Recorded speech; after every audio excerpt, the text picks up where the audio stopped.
I think I've caught fairy flu. It started with a sneeze. I was hanging out with my friends, the four of us swimming in raindrops drowning fresh flower buds, when Yuri sneezed next to me. It was violent enough to jolt his whole body, his wings twitching. He sniffled, and then sneezed again quietly into his hands. I laughed, but Yuri was staring down at his palm, his bottom lip wobbling.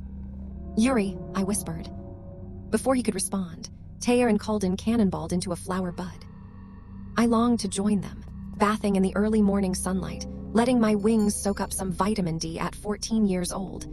They had only just broken through, and I was still wobbly while in flight.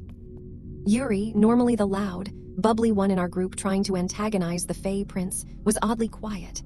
When I shoved him, I caught him swiping his palm on his shirt. The glimmer of golden pollen streaked across the fabric. He jumped up, grabbed my hand, and pulled me into a teasing waltz, dragging me onto a blooming daffodil. "Madame," he shot me a grin, sweat shimmering on his forehead. "May I have this dance?" 24 hours later, Yuri was dead. Teya was throwing up blood, and Kalden had ripped his own mother's head off. I was lucky to be alive. But whatever this thing was, whatever and whoever the four of us had made contact with, was dead within 24 hours. The symptoms, according to my father, varied from sneezing, headache, and misshapen wings to neurological damage. The sickness had a name within 5 days, but half of my village was dead. Idiopathic acute fairy syndrome. Dad managed to gather antibodies from baby fairies who survived. He developed a cure. However, Prince Juniper's grieving father came out with a statement. "This cure is not a cure at all. It strips us of our magic." His claim was that his dead son tried the cure before his death, and it didn't just kill him, it purged his body of its fairy dust.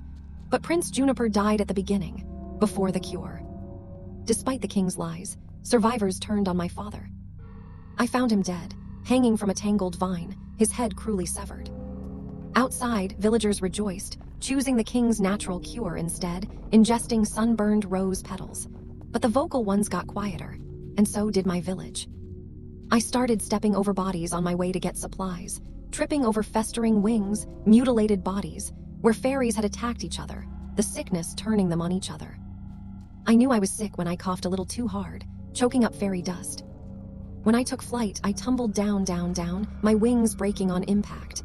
I lay on my front, trying to catch my breath, wheezing, when something lifted me high into the air. Ooh, a butterfly. The human child held me curiously, massaging my broken wings.